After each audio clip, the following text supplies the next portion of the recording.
There are some betrayals that stay with you forever, and leaving someone to die alone is one of them. In the Montana wilderness of 1863, a family abandons Marion Cole, the elderly woman who raised their children, leaving her in the forest to face death alone. They walk away, telling themselves it had to be done, but someone is watching. Jebediah Moss lives deep in these mountains, and he sees everything. He knows what it means to be thrown away by people you trusted. As Marion struggles to survive, and the family moves on with their lives, everything is about to change. What will this silent witness do now that he knows their secret? Before we jump back in, tell us where you're tuning in from. And if this story touches you, make sure you're subscribed, because tomorrow I've saved something extra special for you. The wooden spoon felt smooth in Marion Cole's weathered hands.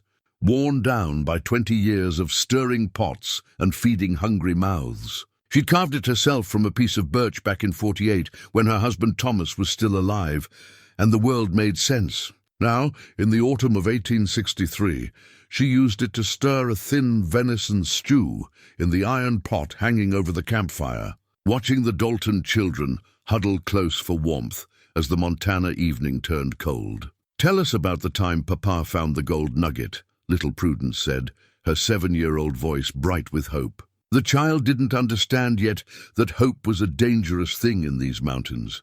Marion smiled gently, though her heart ached. "Your papa's a determined man, sweet girl. He'll find his fortune yet."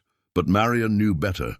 She'd watched John Dalton spend 3 years chasing dreams through these hills, moving his family from claim to claim, finding nothing but disappointment and debt. His wife Temperance had grown thin and silent, her eyes holding that 1,000-yard stare Marion had seen in too many frontier women. They'd all given too much to this unforgiving land. The spoon trembled slightly in Marion's grip. Her hands had developed a shake over the past 6 months, a reminder that she was 63 years old and her body was wearing down like everything else out here. She caught Temperance watching her from across the fire, and something passed between them, an understanding, perhaps, or a warning. "Aunt Marion, are you coming with us to Oregon?" Samuel asked. At 16, the boy was nearly a man, with his father's strong jaw and his mother's kind eyes. He'd been asking that question for weeks now, and Marion had been avoiding it just as long. "We'll see, Sam. We'll see what the Lord provides." But she'd heard the whispered conversations between John and Temperance late at night when they thought everyone was sleeping. She knew their wagon was already overloaded. She knew they had barely enough supplies to make it through the mountain passes before the heavy snows came. She knew what they were planning, even if she couldn't quite admit it to herself yet. Marion had come into the Dalton family's life 5 years ago, back when they'd first arrived in Montana territory with nothing but dreams and a broken wagon wheel. She'd been living in a small cabin near the trading post, getting by on the kindness of trappers and her own herb garden. When she'd seen Temperance struggling with infant Prudence and young Samuel sick with fever, Marion had simply stepped in. "That's what you did out here. You helped or people died. She'd helped raise these children. She'd sung them to sleep, taught them their letters, held them when they cried. She'd shown Temperance how to preserve meat for winter and where to find the healing plants that grew in the mountain meadows. She'd become family, and now family was leaving her behind. "Ma, I don't think we should," Samuel started, but his father cut him off with a sharp look. "Enough. Help me check the horses," John Dalton said, his voice carrying that edge it got when he didn't want to be questioned. He was a hard man, made harder by failure. Marion understood that. This land broke people who couldn't bend. As father and son walked toward where the horses were picketed, Marion caught Temperance's eye again. The younger woman looked away quickly, guilt written across her face like scripture. Marion understood that too. Survival demanded terrible choices sometimes. What Marion didn't know was that someone else was watching this entire scene unfold. 300 yards up the slope, hidden in a stand of lodgepole pines, Jebediah Moss observed the family through eyes that had learned to see everything and miss nothing. He'd been watching the Daltons for months now, ever since they'd made camp in this valley. He watched everyone who came through his territory.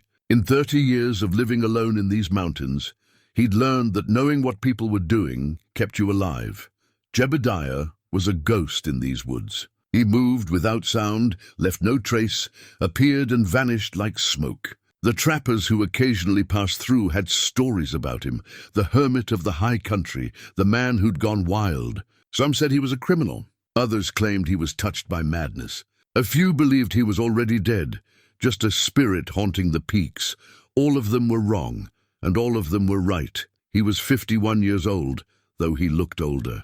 His beard was shot through with grey, his face weathered by wind and sun until it resembled the bark of an ancient pine. His hands were scarred from 1,000 small injuries, the price of self-reliance in an unforgiving place. He wore buckskins, he'd tanned himself, and carried a rifle that had been old when he'd acquired it 3 decades ago. He owned nothing he couldn't carry, needed nothing he couldn't make, but he wasn't mad. He was perhaps the sanest person in these mountains, because he understood one fundamental truth.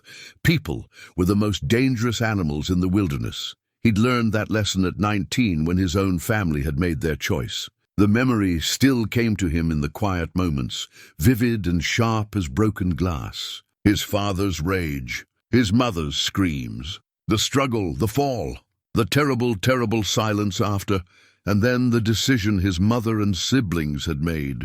The decision that had sent him running into these mountains, alone and hunted, carrying nothing but guilt and fear and a desperate will to survive. 30 years was a long time to be alone, long enough to forget how to be around people, long enough to forget what trust felt like, long enough that watching this family around their campfire felt like looking at something from another life, another world entirely, but not long enough to forget what abandonment felt like.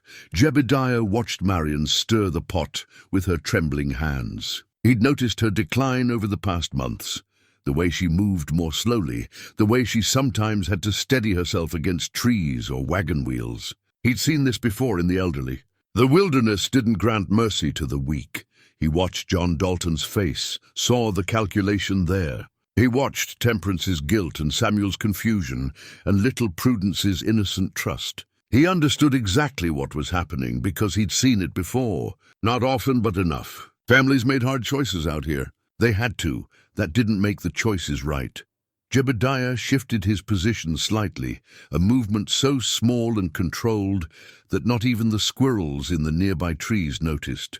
His cabin was another 6 miles up into the high country, tucked into a valley where few people ever ventured. He had supplies there, dried meat, preserved vegetables, firewood stacked against the coming winter. He had everything he needed to survive another season alone. He'd been surviving alone for so long that he'd almost forgotten there was any other way to live. But something about watching this family stirred, something in him he thought had died years ago. Maybe it was Marion's gentle care of the children. Maybe it was the way she still smiled despite her obvious exhaustion and pain. Maybe it was simply that she reminded him of his own mother, who'd made impossible choices to save her children. Or maybe it was that he recognized the look in John Dalton's eyes, the look of a man preparing to do something he'd never forgive himself for. Jebediah watched until the family settled in for the night. He watched Marion bank the fire and spread her bedroll slightly apart from the others, as if she already knew she didn't quite belong anymore. He watched the stars come out above the mountain peaks, cold and distant and utterly indifferent to human suffering. Then he moved through the darkness like a shadow, heading back to his cabin with the silence of long practice. He'd seen what was coming. The question was whether he'd do anything about it. In his younger days, back when he still believed in justice and mercy and the goodness of people, he would have intervened immediately. He would have confronted the family, offered to help, done something to prevent the betrayal he saw forming. But 30 years in these mountains had taught him that intervention often made things worse, that people resented help they didn't ask for, that sometimes the kindest thing you could do was let people make their own mistakes and live with the consequences. And yet, as he lay in his narrow bed that night, staring at the rough-hewn logs of his cabin ceiling, Jebediah couldn't stop thinking about Marion's trembling hands on that wooden spoon. Couldn't stop thinking about the way she'd looked at those children with such love, even as they prepared to leave her behind. Couldn't stop thinking about his own mother's face, the last time he'd seen her, when she'd told him to run and never come back. Couldn't stop thinking about all the years he'd been alone, and whether that loneliness was punishment or protection or simply the price of survival. He didn't sleep well that night. But then Jebediah Moss rarely did. The next morning he was back in his watching position before dawn, waiting to see what the Daltons would do, waiting to see if they'd prove him wrong about human nature. But in his heart, in that deep place where old wounds never quite healed, he already knew they wouldn't. People were predictable, especially when they were desperate. They'd choose survival over loyalty, practicality over compassion, their own lives over someone else's dignity. They always did. The only question was whether he'd let them get away with it this time. Marion Cole stirred the morning porridge with her worn wooden spoon, unaware that her fate was being decided by forces she couldn't see, unaware that someone in the shadows had already appointed himself her guardian, or her witness, or perhaps something in between. The autumn sun rose over the Montana peaks, indifferent and beautiful, illuminating another day in the wilderness where survival was the only law that mattered. The morning Marion Cole's life changed forever started like any other. She woke before dawn to the sound of John Dalton stirring the fire, and she rose stiffly from her bedroll, her joints protesting the cold night. Her silver locket, the one containing a faded photograph of her late husband Thomas, felt heavy against her chest as she moved. She touched it briefly, drawing comfort from its familiar weight. "Morning," she said softly to John, who nodded but didn't meet her eyes. "We're heading to the trading post today," he said, his voice carefully neutral. "Figure we'll need supplies before we push on to Oregon." Marion nodded. They'd been talking about Oregon for months now. That promised land where the soil was rich and opportunity grew like wildflowers. She'd stopped asking whether she'd be going with them. The silence had become its own answer. "I'll gather my things," she said. By the time the sun crested the eastern peaks, they were walking, Marion, John, and young Samuel. Temperance had stayed behind with Prudence at the camp, claiming the girl had a slight fever. Marion had wanted to stay too, to tend the child, but John had insisted she come along.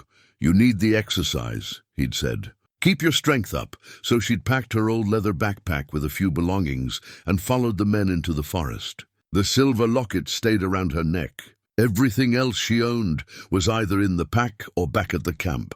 The trading post was 15 miles west, John said. They'd follow the game trail through the valley, maybe stop to check some snares he'd set last week. Simple enough. Marion had made harder journeys, but after 2 hours of walking, something began to feel wrong. John kept glancing back at her with an expression she couldn't quite read. Samuel walked with his shoulders hunched, his usual cheerful chatter replaced by heavy silence. They were leading her deeper into the forest, away from any trail she recognized. "John," she said finally, her breath coming hard from the climb. "This doesn't seem like the way to the post." "Shortcut," he said without turning around. "Trust me." But Marion had lived too long to ignore her instincts. Fear began to creep up her spine like cold fingers. They reached a small clearing where a fallen tree created a natural bench. John stopped and set down his pack. "Rest here a minute," he said. "I'm going to scout ahead. Make sure the path's clear." Marion lowered herself onto the log, grateful for the break. Her legs were shaking from the exertion. Samuel stood awkwardly nearby, his eyes fixed on the ground. "Sam," she said gently. "What's wrong, child?" The boy's face crumpled, but before he could speak, his father grabbed his arm. "Come on," John said roughly. "We need to move." And Marion would remember this moment for the rest of her life. John took her backpack from where she'd set it beside the log and placed it carefully at her feet. "You rest here." "Marion," he said, "we'll be back in an hour or two." Something in his voice made her blood run cold. This wasn't concern. This was finality.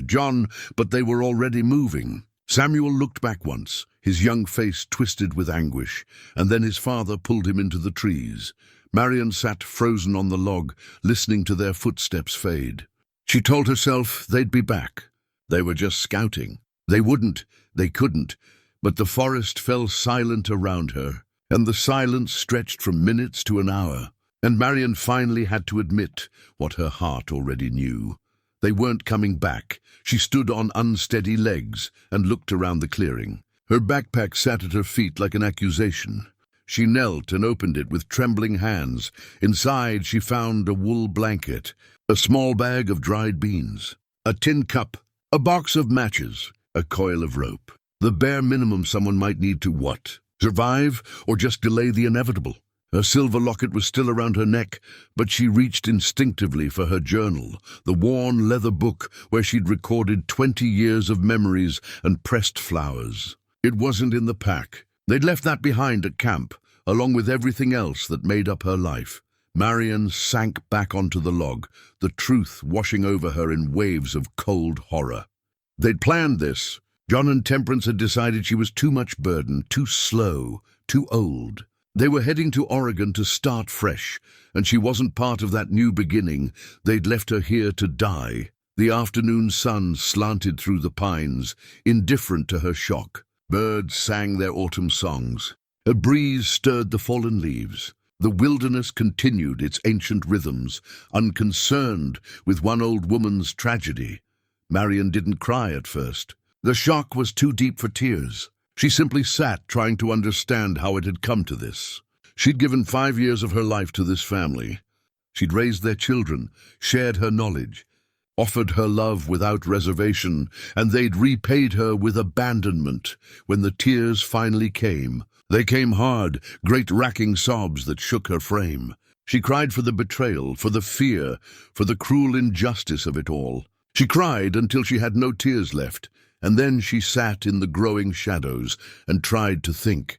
She had perhaps 3 days of food, if she rationed carefully. She had matches for fire, but wood needed gathering, and her hands shook too much for reliable fire building. She had a blanket, but autumn nights in these mountains could kill even with covering. She was 63 years old, her health declining, abandoned in wilderness she barely knew. 3 days' walk from the nearest settlement, if she even knew which direction to go. Winter was coming, and she was alone. The odds of her survival were somewhere between slim and impossible. But Marion Cole had not lived 63 years by giving up easily. Thomas had always said she had a spine of iron beneath her gentle manner. If they thought she'd just lie down and die to make their journey easier. They were wrong. She'd survive this, somehow. As the sun touched the western peaks and shadows lengthened across the clearing, Marion gathered herself. She found a patch of level ground and spread her blanket. She gathered deadfall for a fire. Though it took 3 tries with her shaking hands to get it lit, she rationed out a handful of dried beans to soak overnight in her tin cup of water from a nearby stream.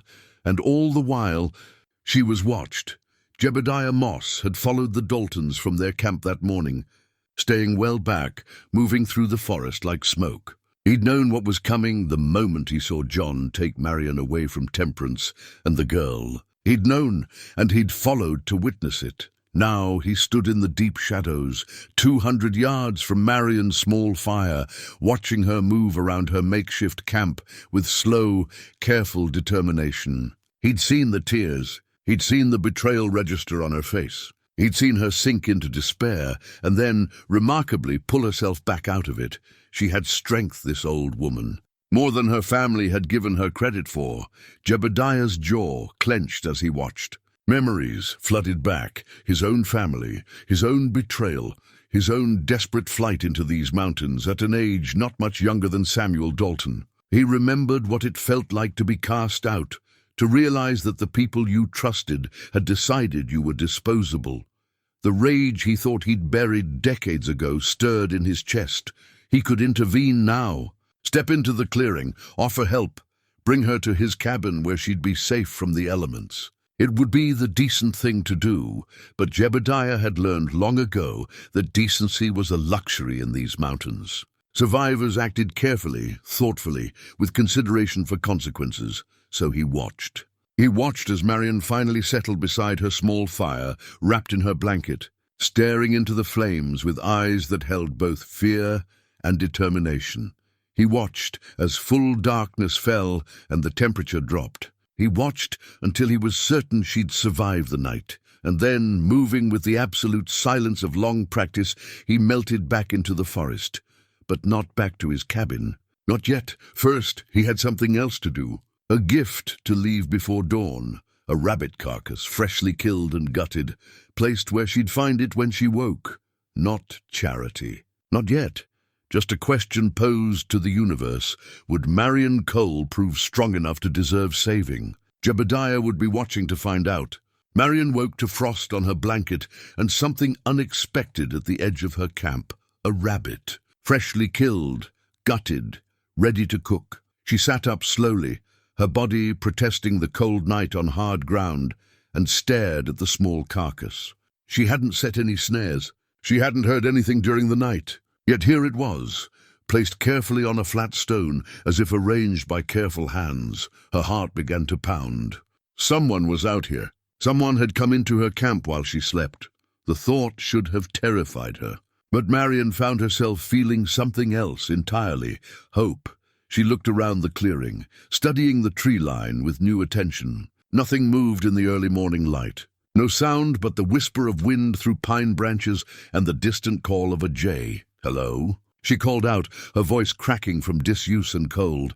"Is someone there?" Only silence answered. Marion stood carefully, her joints stiff, and approached the rabbit. It was real, still warm. Whoever had left it couldn't have gone far. She thought about calling out again, but something stopped her. If someone wanted to help anonymously, perhaps there was a reason for their secrecy. And out here, in the wilderness where trust could kill you, maybe it was better not to ask too many questions of a gift. Instead, she said quietly to the forest, "Thank you." Then she set about the practical work of survival. She built up her fire and set the rabbit to cook, the smell of roasting meat making her stomach clench with hunger. While it cooked, she explored her immediate surroundings more carefully.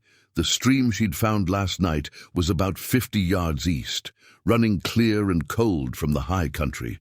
Good water. She could survive on that. The forest around her clearing held deadfall for fires and several berry bushes, though most had already been picked over by birds. Still, she found enough to fill her palm, tart, late-season berries that burst sourly on her tongue. As the morning sun climbed higher, Marion ate her rabbit slowly, making it last. She was rationing not just food, but hope itself, taking small bites of both. While she ate, memories flooded back. Not of the Daltons and their betrayal, that wound was too fresh to examine, but of her earlier life. Her marriage to Thomas Cole, back when they'd first come west with dreams as big as the sky. The small cabin they'd built together outside Fort Benton. The years of contentment before the fever took him.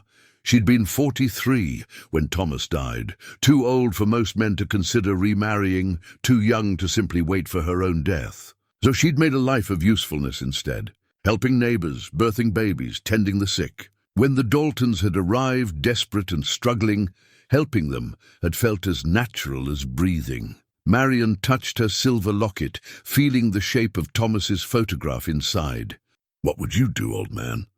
she whispered, but she knew the answer. Thomas would tell her to survive, to fight, to prove that 63 years of living had taught her something worth keeping. Her hands trembled as she cleaned the rabbit bones, but it was from cold and age, not despair. Not anymore. Whoever had left this gift had given her more than food. They'd given her a reason to believe she wasn't entirely alone. While Marion contemplated her mysterious benefactor, that benefactor was himself wrestling with complicated feelings half a mile away. Jebediah Moss sat with his back against a massive ponderosa pine, watching the thin smoke from Marion's fire rise into the morning sky. His hunting knife rested across his knees, the blade worn smooth from 30 years of use, the handle carved with small notches. 29 notches, one for each year he'd survived alone in these mountains since his 19th year. He'd been planning to add the 30th notch come spring if he lived that long. If he didn't do something foolish like get involved with other people's problems. He'd left the rabbit on impulse, moving through her camp in the pre-dawn darkness with the silence of smoke. He'd watched her sleep, had seen how vulnerable she was, how easily the cold or a predator could have ended her. And in that moment, seeing her curled beneath her inadequate blanket, he'd made a choice, one rabbit. That's all. A test, maybe, or just an acknowledgement that he'd witnessed her abandonment and felt something. He wasn't sure what to call it. Pity, perhaps, or kinship. The recognition of one castaway for another, but one rabbit created obligation. It created connection, and connection was the most dangerous thing in the wilderness. Jebediah knew this. He'd learned it the hard way. His mind drifted back to his own abandonment, as it always did when old wounds were prodded. He'd been 19, traveling with his family's wagon train through this same country. His father, brutal, drunk, violent, had pushed them all to the breaking point. And then one night, when his father's rage had turned on his mother, young Jebediah had intervened. The struggle, the fall, the terrible, permanent silence that followed. His family had hidden the body, had told the wagon train that the patriarch had wandered off drunk and gotten lost. But they'd known the truth, and they'd made Jebediah a choice, face the law's rough justice or run. He'd run, and they'd helped him, giving him supplies and a head start before anyone could ask too many questions. They'd chosen to save him, but at the cost of sending him into this wilderness alone. It had been 30 years since he'd spoken more than a handful of words to another human being. 30 years was long enough to forget the sound of your own voice in conversation, long enough that hearing Marion call out, "Hello!" that morning had struck him like a physical blow, awakening something he thought was safely dead. He couldn't afford to feel that awakening, couldn't afford to care what happened to Marion Cole, and yet he'd left the rabbit, and yet he was still here, watching. Jebediah stood slowly, his joints protesting in their own way. He was 51, not old by most measures, but the mountains aged a man. He'd broken bones, survived infections, weathered storms that would have killed someone less stubborn. His body carried the scars of solitary survival. He needed to go back to his cabin, check his own trap lines, prepare for winter, mind his own business. Instead, he found himself moving closer to Marion's camp, studying her as she worked. She was trying to improve her shelter, layering pine boughs over a framework of branches. It wouldn't be enough for winter, but it showed intelligence, resourcefulness, will. As afternoon wore into evening, Jebediah made a decision. Not to reveal himself, not yet, but to continue his quiet guardianship. One more gift. One more sign that she wasn't entirely abandoned to fate. That night, after Marion had banked her fire and settled into sleep, Jebediah crept close again. This time he left a water skin, one of his own, freshly filled from a spring that ran clearer than the stream she'd been using. He placed it at the edge of her camp, in a spot where the morning sun would strike it first. Then he melted back into the darkness. Marion found the water skin at dawn, and this time she didn't call out. She simply lifted it in a gesture that might have been gratitude or acknowledgement, holding it toward the forest as if toasting an invisible companion. Jebediah, watching from his hidden position, felt something crack in the ice that had formed around his heart 30 years ago. It was a small crack, barely noticeable, but in the wilderness, small cracks could bring down entire mountains. 3 days after being abandoned, Marion was sorting through her backpack for the 10th time when her fingers touched something unexpected at the very bottom. Hidden beneath the folded blanket, a rag doll. She pulled it out slowly, barely breathing. It was Prudence's doll, the one Marion had sewn for the girl's 5th birthday, stuffed with dried grass and dressed in scraps of calico. The stitching was crude but sturdy, and one button eye had been replaced with a different color after the original fell off last winter. Marion had watched Prudence carry this doll everywhere. Sleep with it, tell its secrets, love it fiercely in the way only children can love, and somehow the child had tucked it into Marion's pack before the abandonment. Marion clutched the doll to her chest and wept. But these weren't tears of despair. They were something more complex.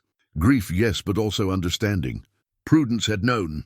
Somehow the 7-year-old had sensed what was coming and had given Marion this piece of herself, this token of love. The child had been powerless to stop her parents, but she'd done what she could. Marion pressed her face against the worn fabric and let herself break, just for a moment. Then she carefully set the doll on a flat stone near her fire, positioning it so it could watch as she worked. If Prudence could be brave enough to say goodbye, Marion could be brave enough to survive. She had to live, not just for herself anymore, but because she owed it to that little girl to prove that love, even small, helpless love, mattered. The doll changed everything. Marion's survival stopped being about mere existence and became about vindication, about showing that the bonds formed in those 5 years together meant something, even if John and Temperance had decided otherwise. She set about improving her situation with new determination. Her ankle had been bothering her since the second day, a twist during a foraging trip, but she couldn't afford to be cautious anymore. She needed better shelter before the real cold arrived. She needed more food stored. She needed to think beyond the next day, toward the next week, the next month.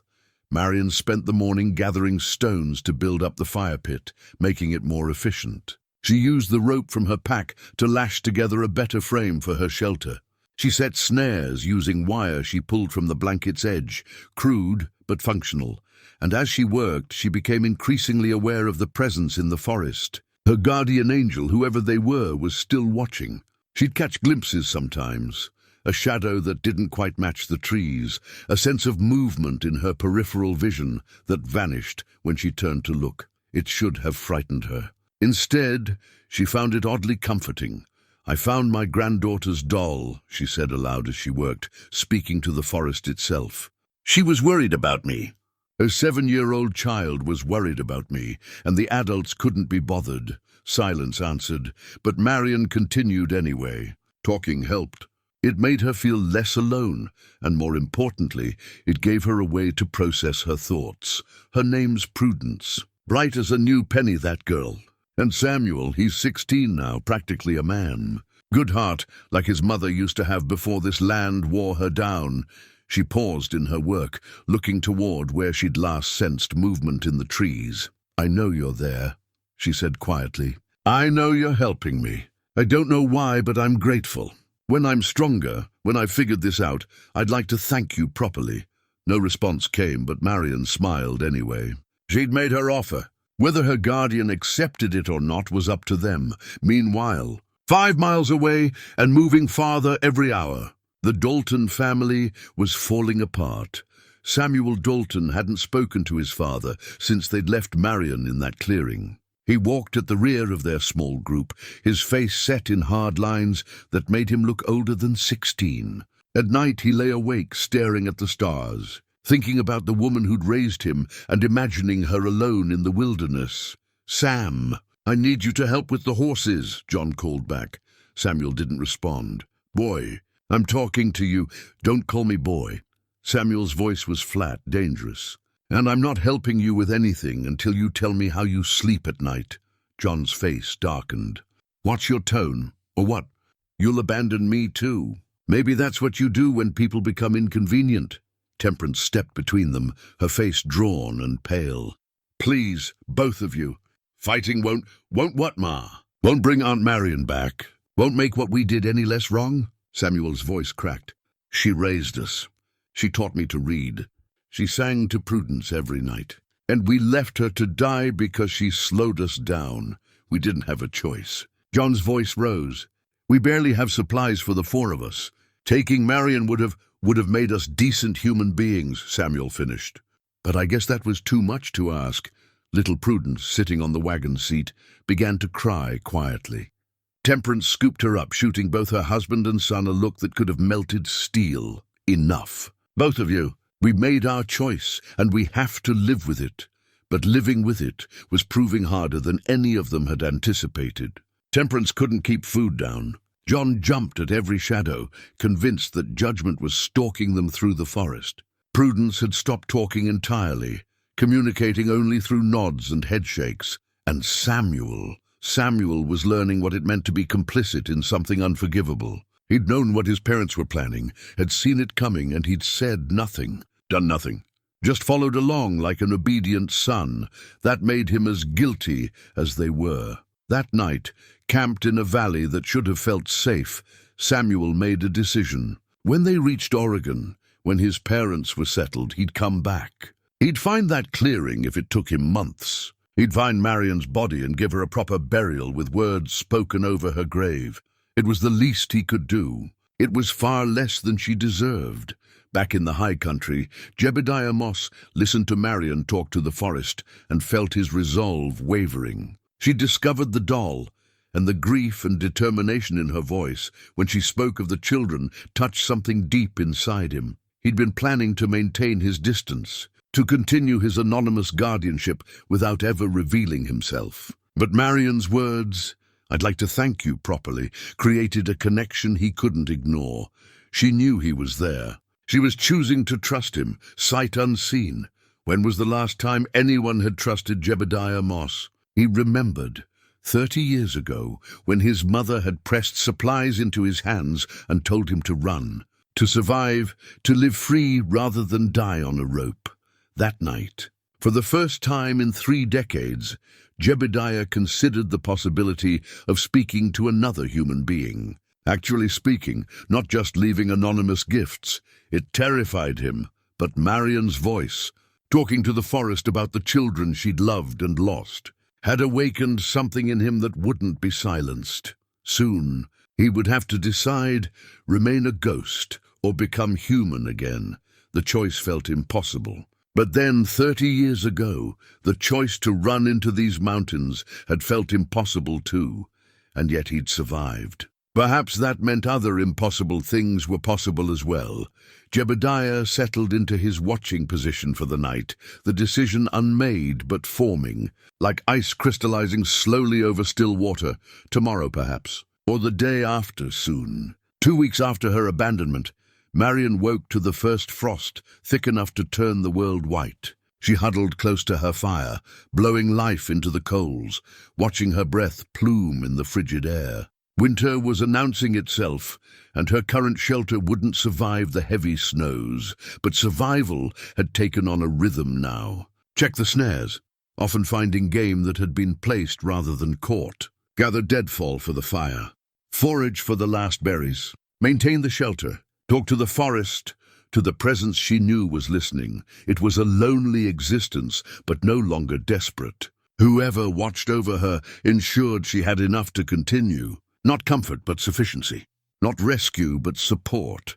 That evening, as darkness fell early and the cold settled like a weight, Marion heard something new, music faint and distant, carried on the wind from somewhere up the mountain, the pure, lonely sound of a tin whistle playing a melody she didn't recognize. It was haunting and beautiful, speaking of solitude and sorrow and something achingly human. Marion's breath caught. Her guardian wasn't just watching. He was speaking, in the only language he seemed to have left. Without thinking, she responded. She began to sing, an old hymn Thomas had loved. "Come, thou fount of every blessing." Her voice was rough from disuse and emotion, but she sang anyway, sending her own message into the darkness. The whistle stopped mid-phrase. Marion kept singing, verse after verse, until her voice broke and faded into silence. Then she waited, barely breathing, wondering if she'd frightened her guardian away with her boldness. After a long moment, the whistle resumed. A different tune this time, simpler, sadder, a lullaby perhaps. The kind of song a mother might sing to a child. Marion felt tears on her cheeks. She was conversing with a ghost, separated by forest and fear and whatever had driven him into isolation, but conversing nonetheless. Two lonely people acknowledging each other across the darkness. She began to hum, matching her voice to his melody, creating harmony where there had been only solitude. 300 yards away, Jebediah Moss sat with his back against a pine, his tin whistle trembling in his hands. He hadn't expected her to sing back. Hadn't expected the pure human beauty of her voice to hit him like a fist to the chest. He'd played the whistle for years, his only companion in the silence. the only outlet for emotions he had no other way to express. He'd carved it himself at 21, during that terrible second winter when he'd nearly given up, nearly let the cold take him. Making something beautiful, something that could create music, had saved his sanity, but he'd never played for anyone else. Never shared this private piece of himself until tonight, when Marion's isolation had mirrored his own so completely that he'd needed her to know, "You're not alone." And she'd answered. "By God," she'd answered. Jebediah's hands shook as he lifted the whistle again. His breath came unsteady, rusty with emotion. He played another song, this one from his childhood before everything had gone wrong. A tune his mother used to sing while cooking, something cheerful and warm and belonging to a world he'd lost. Marion began to hum again, her voice threading through his melody like smoke through pines. They continued like this for an hour, trading songs and harmonies, creating something neither could have made alone. When Marion's voice finally faded into exhausted silence and Jebediah lowered his whistle, the night felt different, less hostile, less empty, more possible. Jebediah sat in the darkness long after Marion had banked her fire and settled to sleep. He thought about the 30 years he'd spent alone, about the choice his family had made to save his life at the cost of his companionship, about the gradual hardening of his heart into something that could survive but not quite live. He thought about his father, brutal, drunk, violent, the man who'd beaten his family until the night young Jebediah had finally fought back. The struggle that had ended with his father's skull cracked against the cabin's stone hearth. The blood, the silence, the terror. His family had hidden the body, had told the wagon train their patriarch had wandered off drunk. They'd bought Jebediah time to run before anyone asked hard questions. His mother had pressed supplies into his hands, had kissed his forehead, had told him, "Live, Jebediah. Don't let him take that from you, too." So he'd lived. He'd survived. He'd become something harder than stone, colder than ice, as untouchable as the wind. But living wasn't the same as being alive. He understood that now, hearing the echo of Marion's voice in his memory. For 30 years, he'd been so focused on surviving that he'd forgotten what it meant to be human, to connect, to trust, to risk. Marion's singing had reminded him. The nights grew colder, and the musical conversations continued. Marion would sing her hymns and folk songs. Jebediah would answer with his whistle. Sometimes they'd create something together, improvising harmonies. Other times they'd simply take turns, trading melodies like gifts. Marion began talking more during the day, speaking to the forest as if her guardian were sitting beside her. She told stories about her life, about Thomas, about the children she'd never had, about the years of helping others, because helping felt like purpose. Jebediah listened to every word, though he never answered aloud. Speaking still felt impossible. Too large a step across the chasm of silence, but he began to consider it. Marion's shelter was inadequate for serious winter, and Jebediah knew it. She'd need help, real help, not just anonymous gifts. She'd need shelter that could handle snow load, supplies that would last through the freeze, knowledge about where the game moved when the high country became impassable. She'd need him to stop being a ghost and become a person. The thought terrified him more than 30 years of surviving alone ever had. Meanwhile, the Dalton family had reached a settlement in Oregon Territory. John purchased land, good soil, he said, with water access and timber. The beginning of their new life. But the foundation was built on guilt and silence. Temperance discovered she was pregnant, a fact that should have brought joy but instead brought only complicated grief. New life growing while another life had been left to die. The irony wasn't lost on her. Samuel refused to help build their cabin. He spent his days in the woods, avoiding his parents, wrestling with his complicity.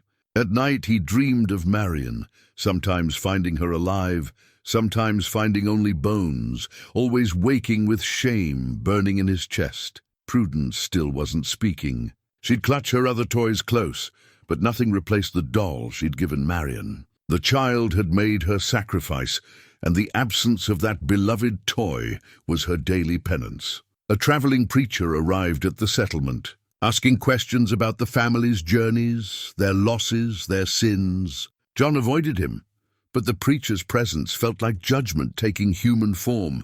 Back in Montana, Marion sang to the darkness, and Jebediah answered with his whistle, and neither knew that their musical dialogue was slowly building a bridge across 30 years of isolation. But bridges, once started, demand completion. Soon, very soon, Jebediah would have to decide whether to cross it. Marion woke to find a miracle at her shelter's entrance. A map, not a crude sketch, but a detailed, carefully rendered map drawn on a piece of tanned hide, weighted down with a smooth river stone.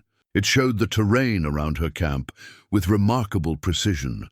Mountains, valleys, streams, all marked with symbols she could read. A dotted line led west from her position, winding through valleys and around hazards, ending at a small X marked high in the mountains.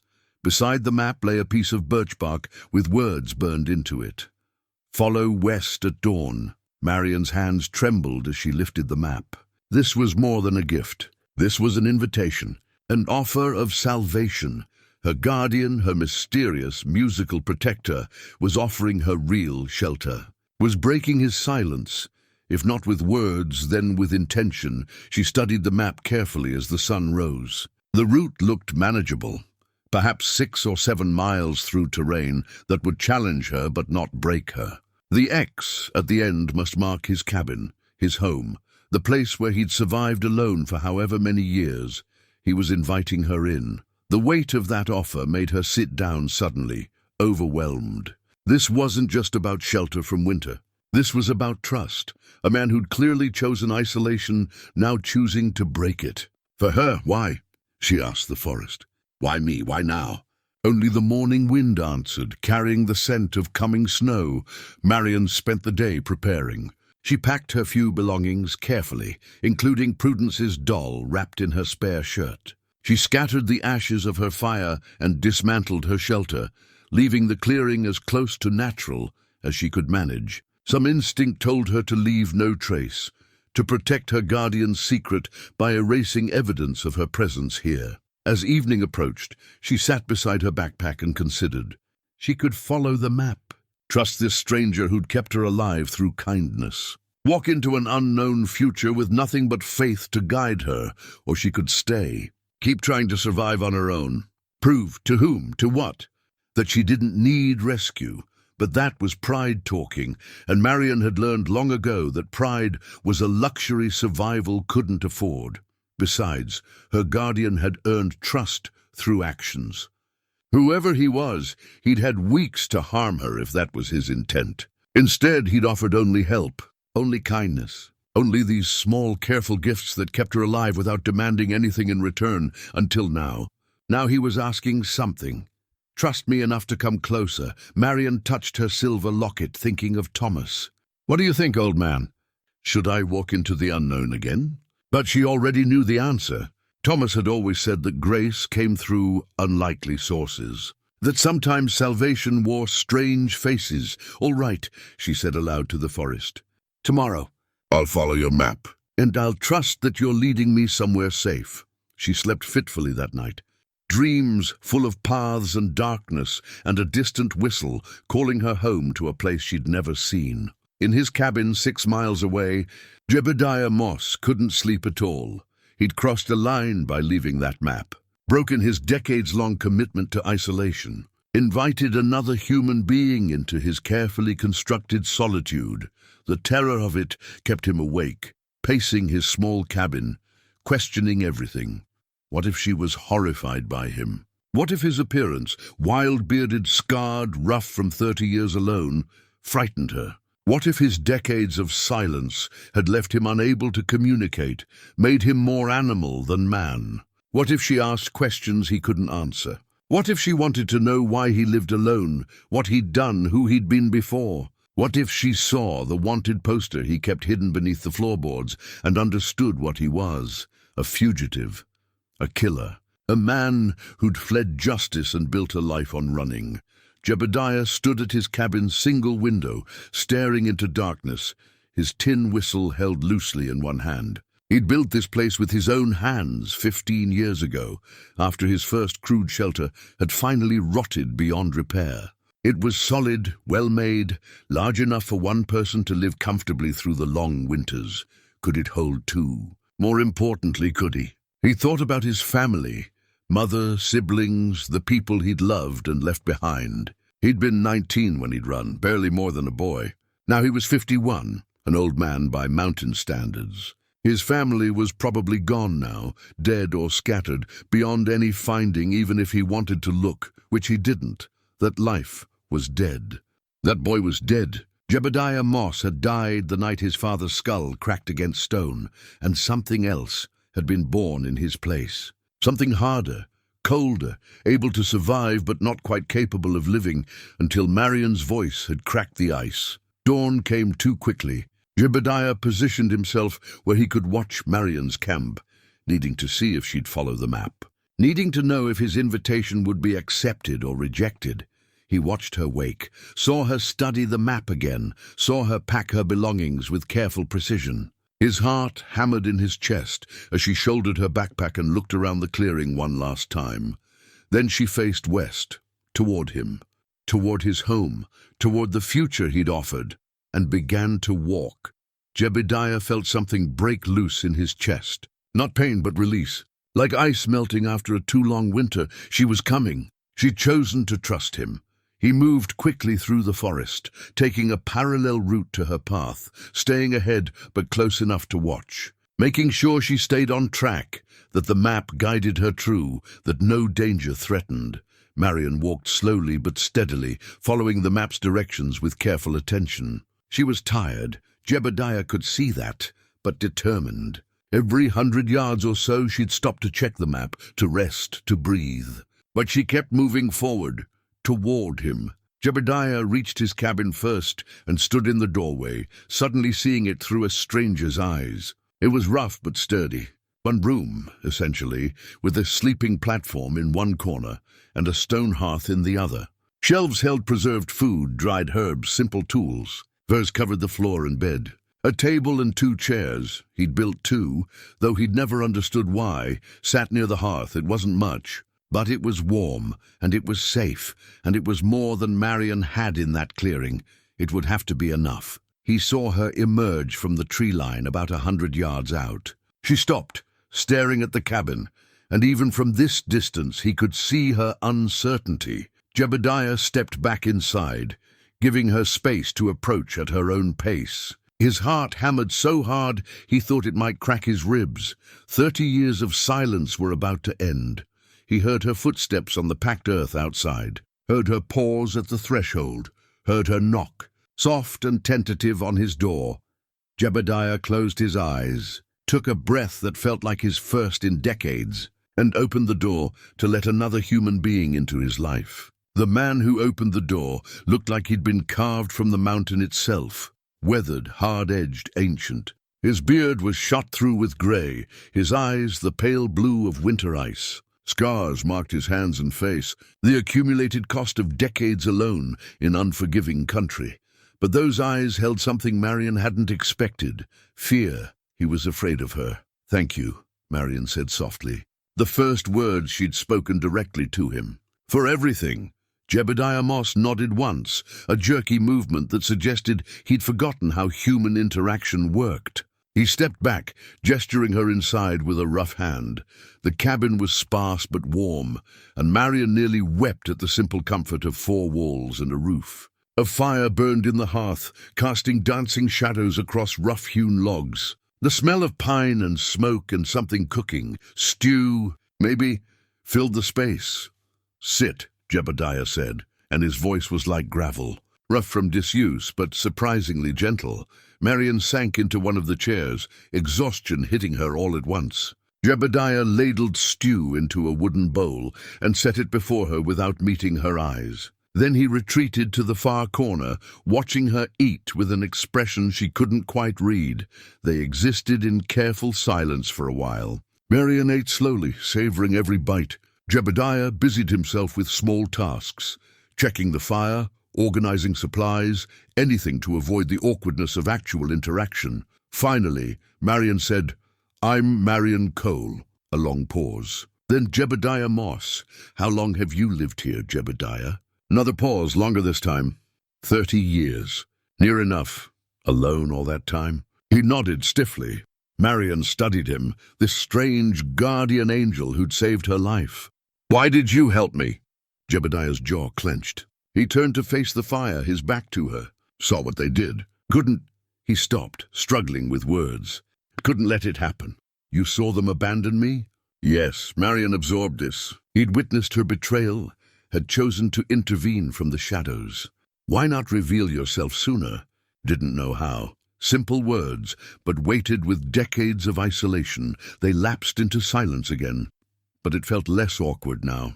Two broken people finding their way toward understanding. Over the next few days, they established a routine. Jebediah would check his trap lines while Marion tended the cabin, cooking, cleaning, organizing. Simple domestic tasks that felt like luxury after weeks in the wilderness. In the evenings, they'd sit by the fire and Marion would talk. She'd tell stories about her life, about Thomas, about the Dalton children. Jebediah would listen, occasionally offering a word or grunt of acknowledgement. He was learning to be around another person again. It showed in the way his shoulders gradually relaxed, the way he'd sometimes almost smile at her stories, the way he began to speak in full sentences rather than fragments. On the 5th day, while Jebediah was out checking snares, Marion decided to do a thorough cleaning of the cabin. She swept the floor, reorganized the shelves, and noticed a loose board near the sleeping platform. She didn't mean to pry, but when she pressed on the board to test its security, it lifted easily, revealing a hidden space beneath. Inside, wrapped in oilcloth, was a piece of paper yellowed with age. Marion pulled it out, and her blood ran cold. Wanted for murder, Jebediah Moss. $500 reward. The poster showed a young man's face, barely more than a boy. Really, but recognizable despite the decades. The charges were stark. Murder of his father, Nathaniel Moss, in the Montana Territory in 1833, considered dangerous. Approach with caution. Marion's hands trembled. The gentle man who'd saved her life, who'd kept her alive through kindness, was a wanted murderer. She heard footsteps outside and barely had time to replace the poster before Jebediah entered. But he read her face immediately, saw the paper in her hands, and went very still. You found it. His voice was flat, dead. Marion's heart pounded. Jebediah, you should leave. He turned away, shoulders rigid. I'll guide you down to the settlement. Make sure you're safe, but you can't stay here. Wait, I'm a killer, Marion. The poster says it plain. You should be afraid. Are you going to hurt me? Her voice was steady despite her racing pulse. No. The word came out fierce. Never. Then tell me what happened. Doesn't matter. It matters to me. Marion stood, moving closer despite her fear. You saved my life. You've shown me nothing but kindness. That poster is 30 years old. Tell me the truth. Jebediah stood frozen, his back still turned. Then slowly he began to speak. My father was a violent man. Drunk most days, mean always. He'd beat my mother, my sisters, my brother. We learned to stay out of his way, but sometimes that wasn't enough.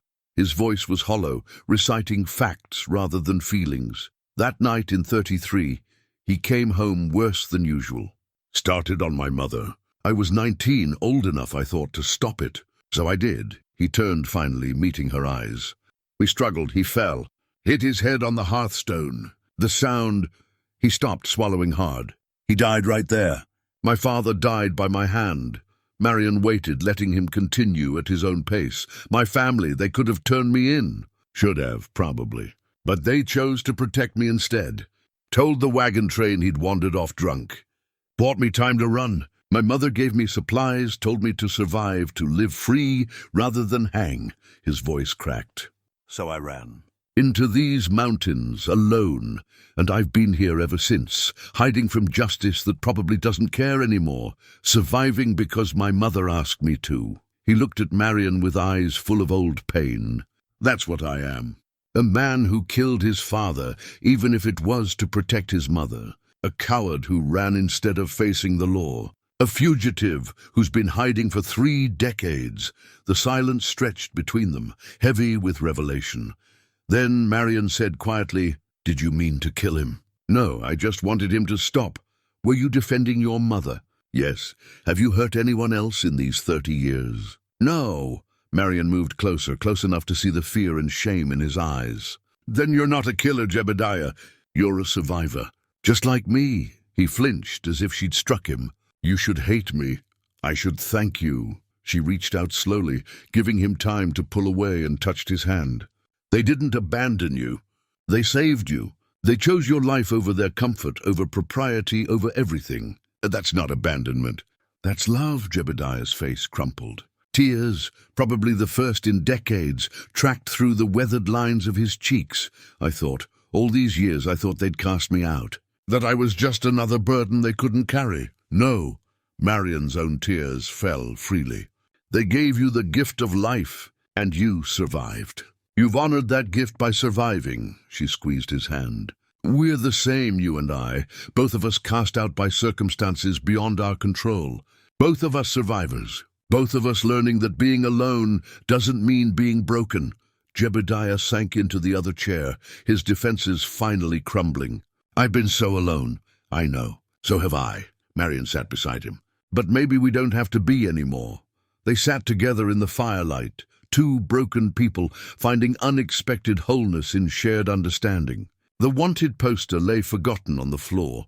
Ancient history, old guilt, a past that no longer defined either of them. Outside, the first snow began to fall, sealing them into the high country for the winter. But inside the cabin, something warmer than fire was taking root. Forgiveness, understanding, connection, and perhaps the beginning of redemption. Winter settled over the Montana high country like a blessing and a prison both. Snow drifted 10 feet deep in places, sealing Marion and Jebediah into their small valley. The world shrank to the cabin, the nearby woods, the daily routines of survival that became, surprisingly, comfortable. They developed rhythms together. Mornings, Jebediah would check his closer trap lines while Marion prepared breakfast. Afternoons were for necessary work, splitting wood, maintaining equipment, preserving food. Evenings belonged to stories, and increasingly to teaching. Marion was helping Jebediah remember how to read. He'd learned as a child, but had lost much of it through disuse. Now by firelight, she'd point to words in the single book he owned, a Bible, water-damaged and ancient, and help him sound them out. "Blessed are the merciful," he read haltingly, "for they shall obtain mercy." "Better," Marion said encouragingly. "You're remembering." Jebediah looked at her, something soft in his winter-pale eyes. "You're a good teacher. I had good students once." A shadow crossed her face. "I wonder about them sometimes. Whether Prudence is speaking again. Whether Samuel forgave his parents. You miss them. I do. Even after what they did. Isn't that foolish?" "It's human." Jebediah set the Bible aside. "Being angry doesn't stop you loving people. Took me 30 years to understand that about my own family." They'd talked extensively about his past now. Marion had coaxed the full story from him, not just the night of his father's death, but the years before. The systematic cruelty, the fear that had shaped his childhood, the guilt that had driven him into isolation. Understanding it had changed how she saw him, not as a murderer, but as a boy who'd tried to protect his mother and paid a terrible price. "Do you ever wish you could see them again?" Marion asked. "Your family?" Jebediah stared into the fire for a long moment. "I used to dream about it, my mother especially, wondering if she's still alive, if she ever thinks about me. I'm sure she does. Every day, maybe." He didn't sound convinced. "But that life's gone now. Dead as my father. I can't go back." Marion reached over and squeezed his hand, a gesture that had become natural between them. "You don't have to go back, but maybe someday you could go forward, out of these mountains." "Can't. There's the warrant, a 30-year-old warrant for a boy who no longer exists." "You're not that person anymore, Jebediah." He pulled his hand back gently. "The law doesn't care who I've become, only what I did."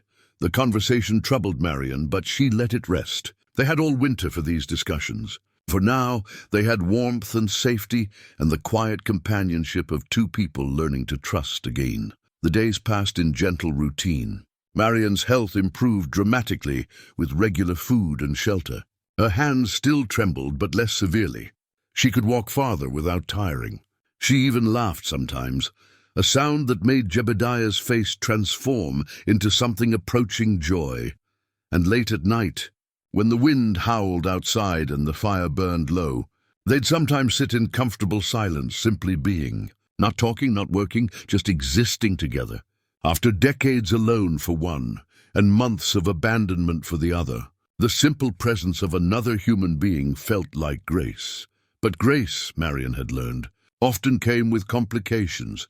500 miles away in Oregon Territory, Samuel Dalton was preparing to leave his family. He'd waited through the worst of winter, helped his father build their cabin, ensured his mother and sister were settled. But guilt had eaten at him every single day. He had to go back, had to find that clearing where they'd left Marion, had to know what had happened to her, even if, especially if, the knowing brought more pain. "You can't go," Temperance pleaded. "The passes won't be clear for another month at least. Then I'll wait at the trading post until they are." Samuel's jaw was set with determination that reminded her painfully of his father. "I'm going, Ma, I have to. She's dead, Sam, you know that. The cold would have taken her within days. Then I'll bury her properly." Say the words that should have been said. John Dalton watched his son prepare to leave and said nothing. His silence had become permanent. Guilt had stolen his voice more effectively than any injury could. But the day before Samuel planned to depart, a U.S. Marshal rode into their settlement. He was looking for information about old territorial crimes, conducting a survey of unsolved cases before they closed the books on them permanently. The Moss murder was on his list. Happened back in 33, the marshal said over dinner at the settlement's boarding house. Nathaniel Moss, killed by his son Jebediah. The boy ran before trial. Family claimed he died in the mountains, but the warrant was never formally closed. Samuel listened with sudden attention. "Where did this happen?" "Montana Territory. High country, near where some of you folks came through. Why are you investigating now?" "That's 30 years past." The marshal shrugged. "Federal government's trying to close old books. Most of these cases, the suspects are long dead. But if there's any chance of resolution, we're supposed to follow up." He looked around the table. "Any of you pass through that country? See any signs of old hermits or mountain men?" Samuel's mind raced. Marion had been left in Montana high country. If this Jebediah Moss had survived, if he was still there, it was a long shot. Impossible, really. But Samuel had nothing else to hold on to. "I'm heading back that way," he said carefully. Looking for someone we lost. I could ask around if you want." The marshal studied him. "You look like you're carrying something heavy, son. What happened in those mountains?" And Samuel, exhausted by guilt, told him. Not everything, not the full shameful truth, but enough. A family member left behind. The need for closure. The journey back to make amends. The marshal listened without judgment. Then he said, "I'll travel with you. 2 men move safer than 1 in that country.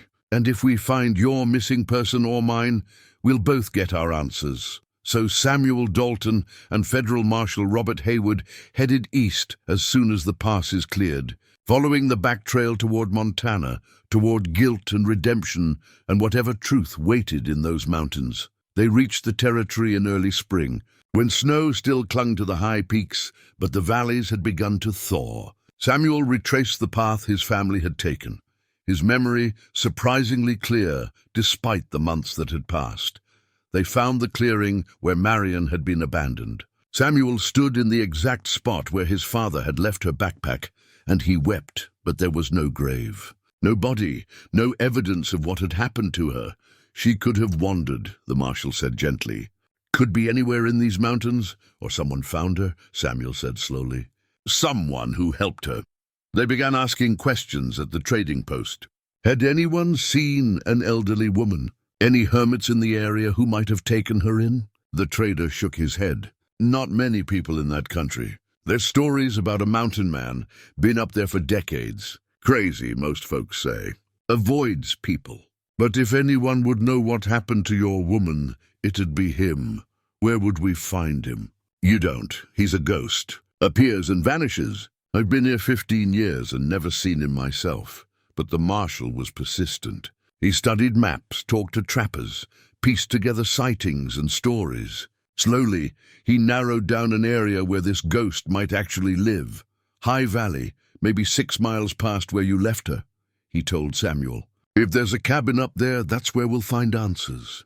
They headed into the mountains as spring rain turned to snow, following paths that barely existed, tracking rumors and ghosts. In his cabin, Jebediah Moss suddenly tensed during an otherwise ordinary afternoon. Marion looked up from her mending. What is it? Someone's coming. His voice was flat, certain. 2 men on horses. 3 miles out, maybe. How can you tell? Jays went silent in the lower valley. That only happens when strangers pass through. He moved to the window, his whole body alert. Could be trappers. Could be nothing, but Marion saw the fear in his eyes. After 30 years of hiding, visitors meant danger. What do we do? Jebediah's jaw clenched. You stay inside.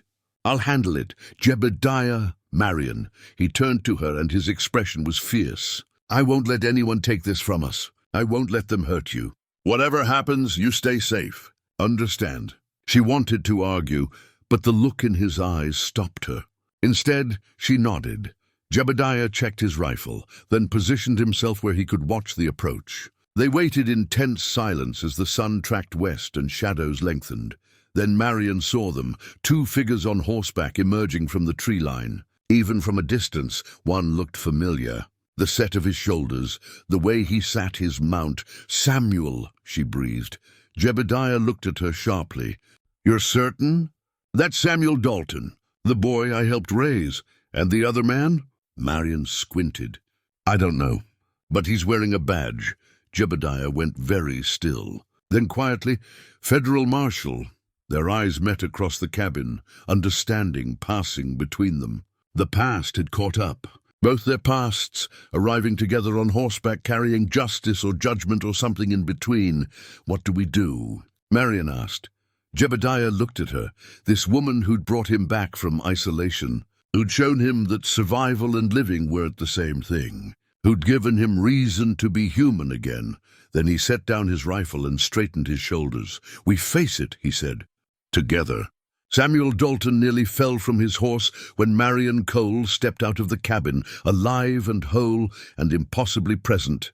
Aunt Marion? His voice broke on her name. Hello, Samuel. Marion's voice was steady, but her hands trembled as she clutched them together. Behind her, Jebediah emerged from the cabin, his face unreadable.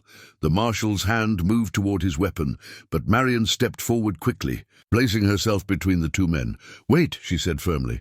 Before anyone does anything, I need you to understand what happened here. Marshal Haywood studied her, then Jebediah, then back to Marion. Ma'am, I'm Federal Marshal Robert Haywood. I'm investigating an old murder case, and I have reason to believe this man is Jebediah Moss, wanted for killing his father in 1833. He is Jebediah Moss, Marion said calmly.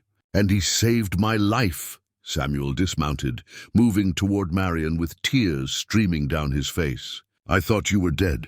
We left you. God, Marion, we left you to die, and I know what you did, Sam. Marion's voice was gentle but firm. I know exactly what your family did to me. Samuel sank to his knees in the snow. I'm sorry. I'm so sorry.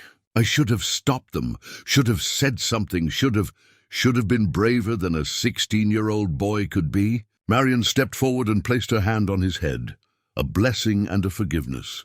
You were a child caught in impossible circumstances. I understand that now.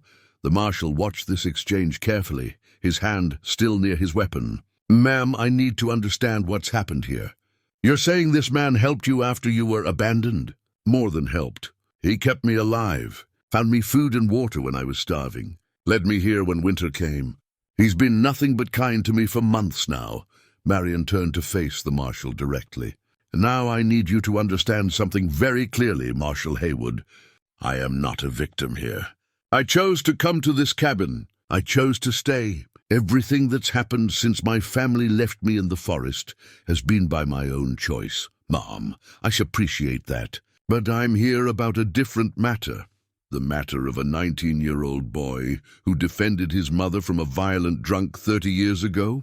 Marion's voice sharpened. That's what you're here about, Marshal? Because I'd like to know what kind of justice prosecutes a son for protecting his family. Jebediah stepped forward. Marion, don't... No, she turned to him. I won't let them take you. Not for doing what was right. Samuel was on his feet now, looking between them with dawning understanding. Jebediah Moss, the wanted man the marshal was tracking. You're him. Jebediah nodded stiffly. I am. And you saved Marion. Yes. Samuel's face worked through a complex series of emotions. Then he said to the marshal, if he's a criminal for defending his family, what does that make my father for abandoning Marion? What does that make me for letting it happen? Those are different circumstances. Are they? Samuel's voice rose. Marion's alive because this man had compassion we lacked. If there's anyone who should be arrested here, Marshal, it's me and my father. We're the ones who left an innocent woman to die. Marion seized on this. Marshal, I need paper and ink. I need to write a statement, and I need Samuel here to witness it. The marshal frowned. Ma'am, I'm not sure I'm making this official. Properly legal. I may be an old woman, but I know my rights. Marion's spine was steel. Samuel, do you have paper in your saddlebag? Samuel nodded mutely and retrieved paper, ink, and a pen. Marion spread the paper on a flat rock and began to write in her careful, steady hand.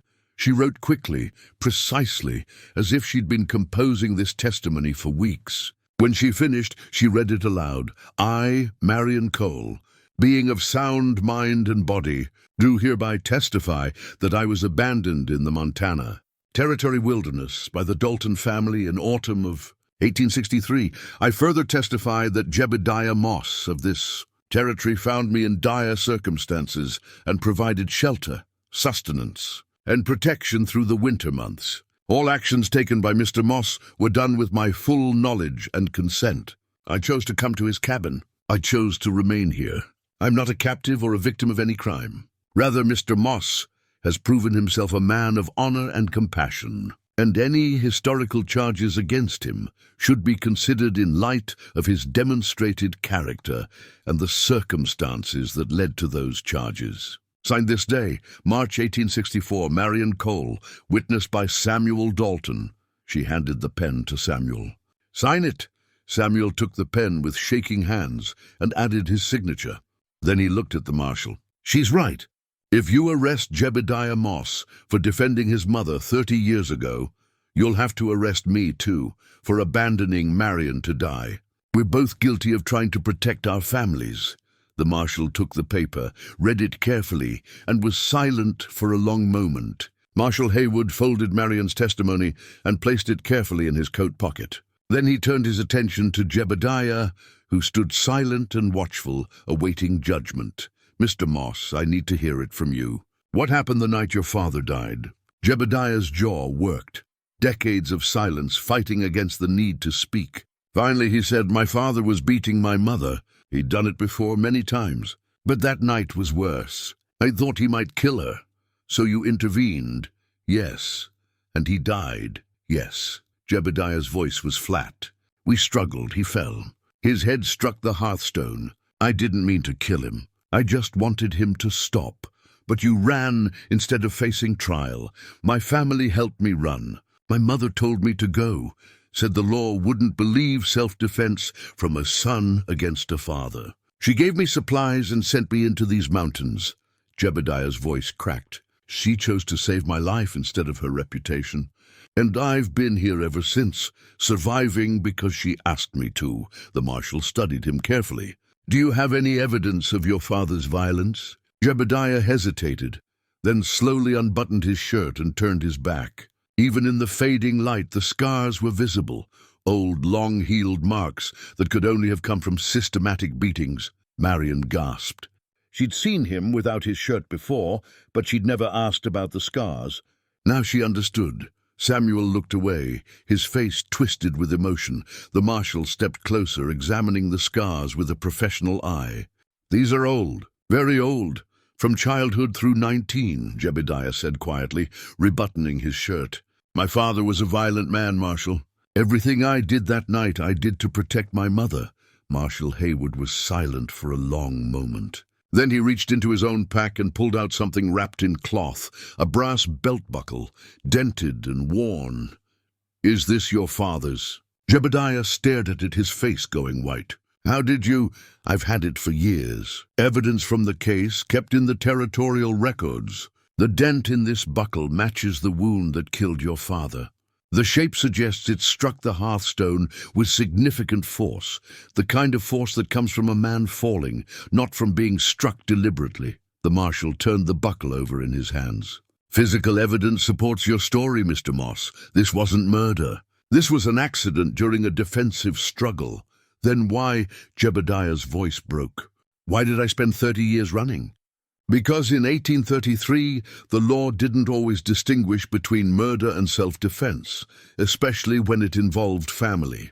Your mother was probably right. A jury might not have believed you." The marshal pocketed the buckle. "But times have changed. Evidence matters more now. Circumstances matter." He looked at Marion's testimony again, then at Samuel. "You said you'd need to be arrested too, for abandoning Mrs. Cole. But she's written here that she's alive and well because of Mr. Moss. That changes the nature of your family's crime, doesn't it?" "No harm ultimately came to her." Samuel's throat worked. "That doesn't make what we did right." "No," the marshal agreed. "But it does complicate the question of justice." He looked between the three of them, Marion proud and defiant, Jebediah waiting for judgment, Samuel racked with guilt. "Here's what I see," Marshal Hayward said slowly. "I see a 30-year-old case built on incomplete information. I see a man who's already served 30 years of isolation as punishment. I see evidence that supports self-defense. And I see a woman who's alive because this supposed criminal had more compassion than her own family." He pulled out Marion's testimony again. "This document, properly witnessed, changes everything. Mrs. Cole, you're certain you want this on record? That you're here by choice, not coercion?" "Absolutely certain," Marion said firmly. "And you, Mr. Dalton? You're willing to testify to the circumstances of Mrs. Cole's abandonment, even though it implicates your family?" Samuel nodded. "I am. Whatever consequences come, I deserve them." The marshal considered this for a long moment. Then he said, "I'm going to make a decision that's probably outside my authority, but it's the right one." He looked at Jebediah. "Based on the evidence, the age of the case, the lack of living witnesses who could contradict your testimony, and Mrs. Cole's statement attesting to your character, I'm closing this warrant. Jebediah Moss, you're no longer a wanted man." Jebediah swayed as if struck. "What?" "The case is closed. You're free." The marshal's voice was firm. "You've served your time in isolation. The law has taken enough from you." He turned to Samuel. "As for your family's actions, Mrs. Cole has declined to press charges. Without a victim demanding justice, there's no case to prosecute. You'll have to live with what you did, but you won't face legal consequences." Samuel sank to his knees again, this time in relief rather than guilt. Marion moved to Jebediah's side and took his hand.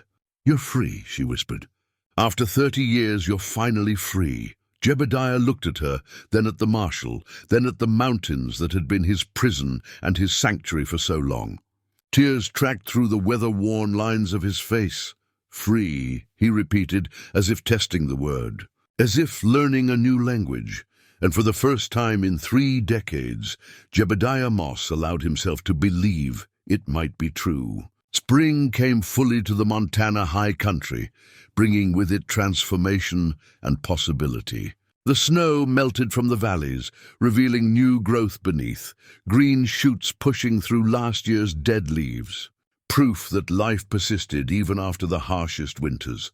Samuel stayed at the cabin for 3 days, helping with repairs and simply being present. He told Marion about the family, about Temperance's pregnancy, about Prudence's silence, about his father's guilt-stricken withdrawal.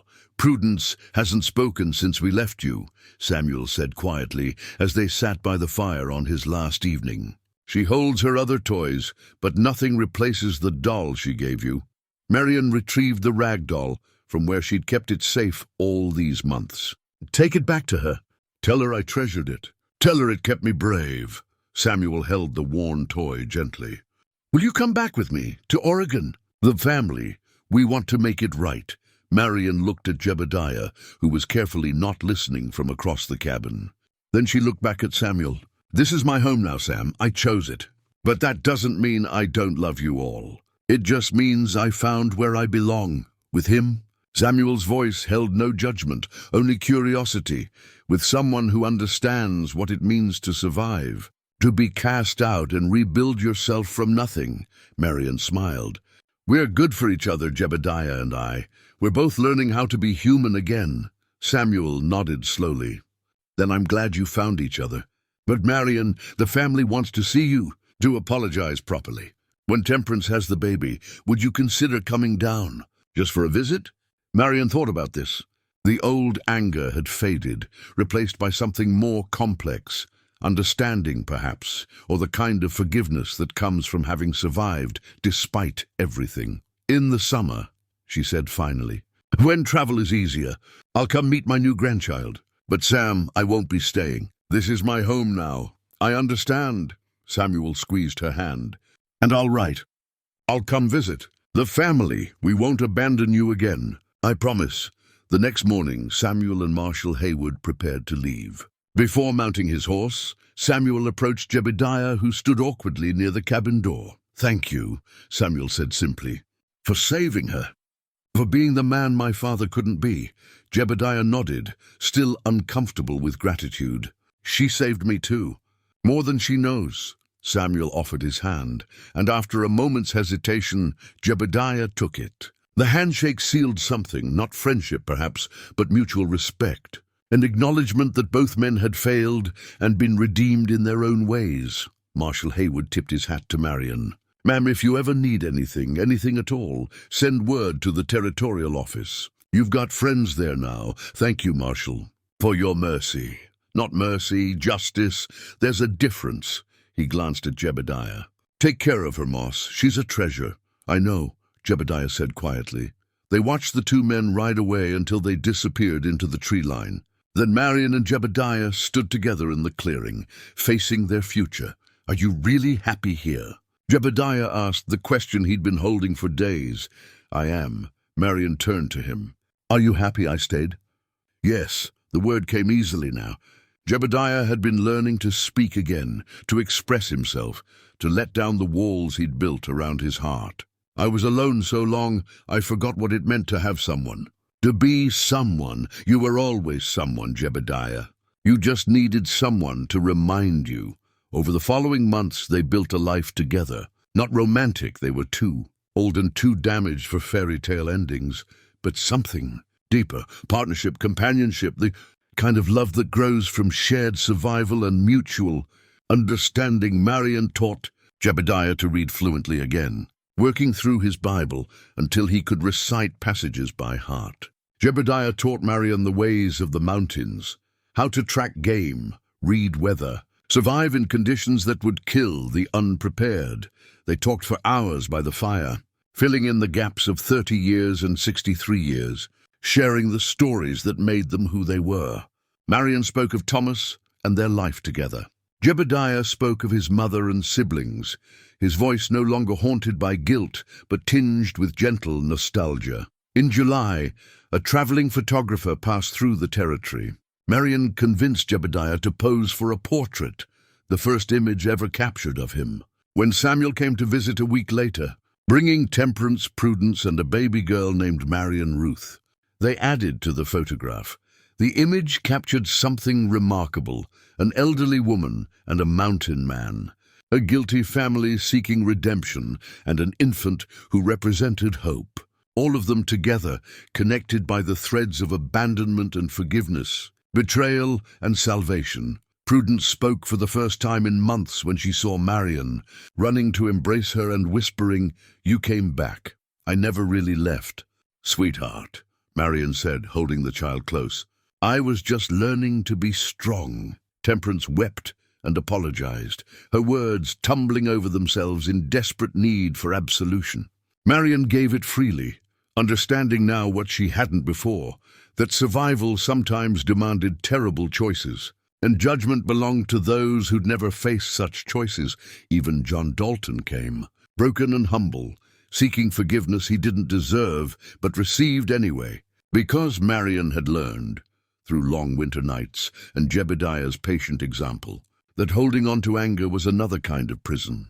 The family stayed for 3 days, and when they left, the goodbyes were genuine. They would write, they would visit. The bonds, once broken, had been reforged into something different but real. That evening, as the sun set over the mountains, Marion and Jebediah sat on the cabin's porch, a new addition Jebediah had built so they could watch the valley together. "I thought they left me to die," Marion said quietly, watching the light fade. "But really, they freed me to live." Jebediah took her hand, his touch no longer hesitant. "We freed each other," and in the fading light, two survivors who'd been broken by betrayal and remade by compassion sat together. No longer alone, no longer abandoned, finally home. The mountains stood eternal around them, indifferent as always to human suffering and joy. But in that small cabin in the high country, two people had proven that even the harshest wilderness couldn't kill the human capacity for connection, forgiveness, and love. They had survived. They had endured, and in the end, they had found something more valuable than mere existence. They had found each other. And in finding each other, had found themselves.